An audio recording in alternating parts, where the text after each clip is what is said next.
પ્રિન્સિપલે અમને બધાયને બોલાવ્યા છે. વાહ, તો કેવી મજા આવશે. તમારા બેનપણી મળશે ને? હા બેટા, આજ તો મને મારા બધી બેનપણી મળશે. આજ તો ઘણી બેનપણીઓના તો લગ્ન થઈ ગયા, ઘણી બેનપણીઓને તો છોકરા આવી ગયા, ઘણી બેનપણીઓ તો નોકરી કરીને ઊંચા સ્થાને છે. આજ તો મને બધી મળશે.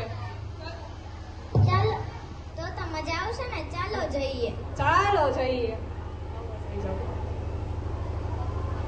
શાળા આપણે બધાયની એક એવી જગ્યા જ્યાં બધાયને અંદર ઘણા બધા રહસ્ય પડેલા હોય. ખબર ને કે મને આ આવડે, મને મહેંદી આવડે, મને ચિત્ર આવડે, મને ગીત ગાતા આવડે. પણ શાળા એક એવી જગ્યા જ્યાં આપણી અંદર રહેલી બધી કળા બહાર નીકળે ને. સમય ગયો ને વાતો રહી ગઈ, અજાણી મુલાકાત ક્યાંક મિત્રતામાં બદલાઈ ગઈ, છેલ્લી બેન્ચના સપના ક્યાંક ઊંચી લહેરોમાં છવાઈ ગયા.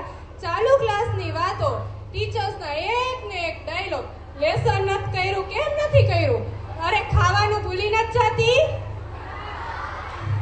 ભૂખ કેમ ભૂલાઈ ગઈ, છેલ્લી બેન્ચ, વાતું ને વાતું, જ્યારે જોવો ત્યારે વાતું સિવાય કાંઈ આવડતું નથી આ છોકરીઓને.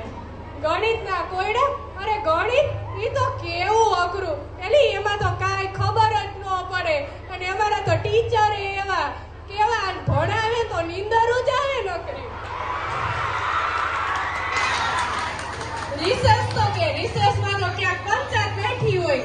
અરે આજે તો અમારા ટીચરે આવું કરાયું, આજ તો અમારા ટીચરે આવી સાડી પહેરી હતી, આજ તો અમારા ટીચર કેવા મસ્ત ગીત ગાતા હતા, એલાવ કેવી મજા આવી ગઈ અમને. આ બધી વાતોમાં ક્યાં આપણે આટલા મોટા થઈ ગયા કે બધાયની અંદર છુપાયેલી મસ્તી મજાક બધુંય રહી ગયું. પણ આજે તમે જોયું ને અમારી છોકરીઓ ફૂગા ફોડ, ક્યાંક તમને તમારું બાળપણ યાદ આવી ગયો હશે કે અમે બાલવાટિકામાં જતા ને તો અમે આમ ફૂગા ફોડતા, અમે આમ રમતા, અમે એ ટીચર મને ઓલીએ માર્યું એમ કહેતા કે નહીં? તો પછી કેવી મજા આવી ને. બસ આવી મજા એમને એમ કરતા રહ્યો અને આવીને રાતની રીતે બધા જ ભેગા થતા રહ્યો. મજા આવી ને. મારી સ્પીચ ગમી તમને?